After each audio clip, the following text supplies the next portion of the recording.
Bonjour à tous. Aujourd'hui, nouvelle vidéo, un exercice sur la réduction des endomorphismes.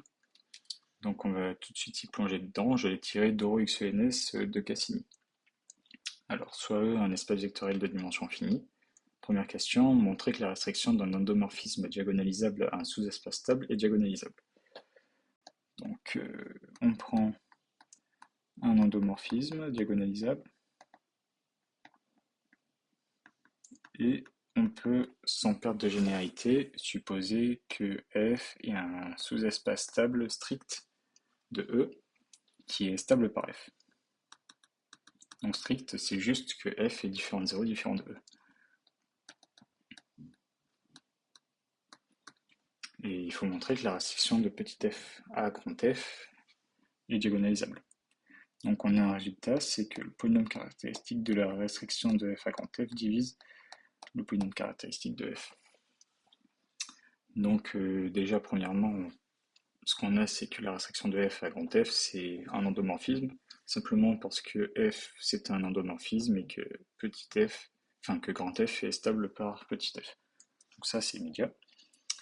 Et donc ensuite, on peut prendre par exemple une base BF qui est égale à E1 jusqu'à ER, qu'on complète en une base B de E, E1, En, et on regarde la matrice de F dans cette base B. C'est une matrice triangulaire par bloc, triangulaire sup. Hop, comme ça, et en fait, notre A ici, c'est la matrice de la restriction de F à F dans la base BF. Donc le polynôme caractéristique, qui est F de X, c'est le déterminant de A moins X IN, enfin IR du coup.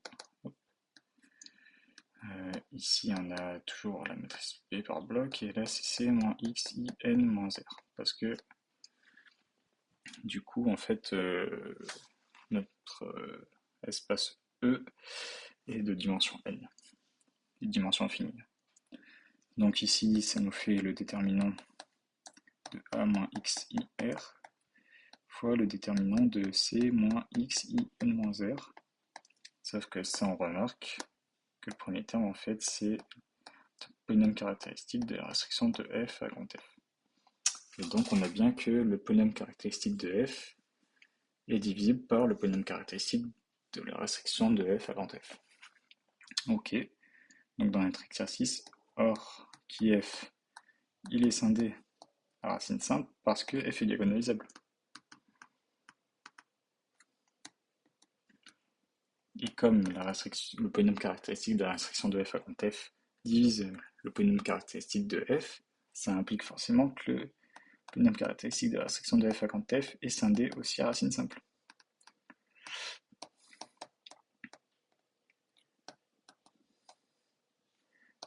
Donc, la restriction de f à grand F est diagonalisable.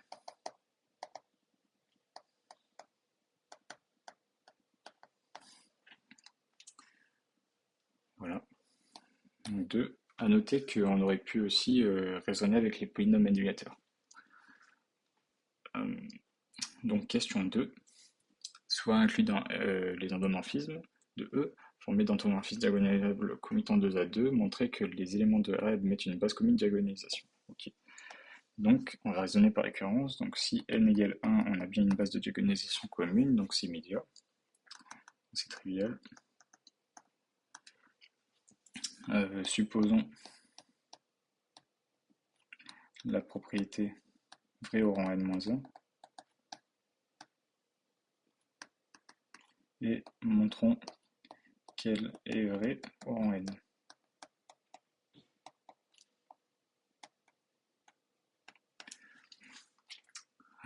Donc déjà, premier cas, on prend déjà une famille, soit FI, I dans I, une famille d'éléments de A, c'est-à-dire que la FI commute 2 à 2, une famille d'éléments de A.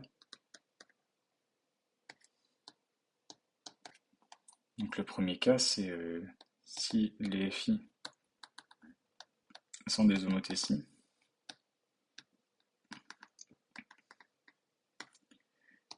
c'est immédiat. c'est immédiat.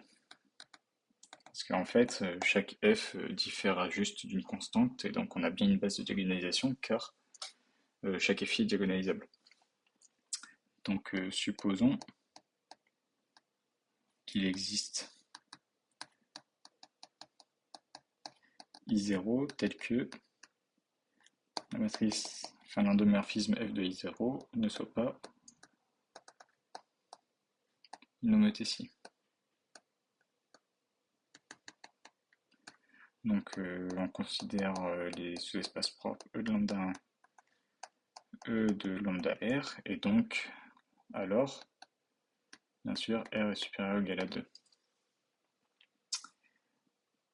Voilà, et on a aussi que la dimension d'un sous-espace propre est bien sûr inférieure ou égale à n. Et ça, c'est immédiat aussi, parce que R est supérieur ou égal à 2. Donc, comme pour tout J, E de lambda J est stable par chaque FI, pour chaque FI, ceci implique que la restriction des FI à E de lambda J est diagonalisable.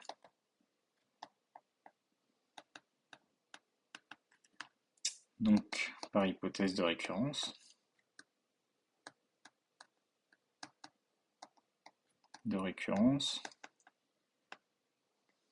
il existe une base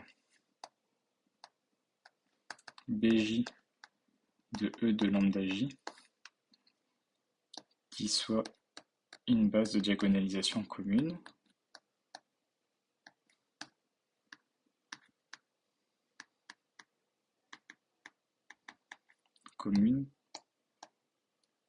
pour chaque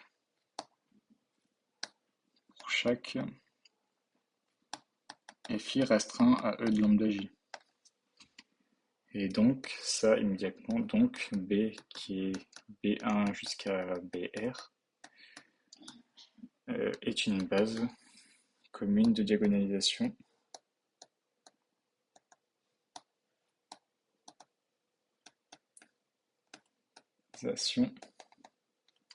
des FI. Et ceci termine notre exercice.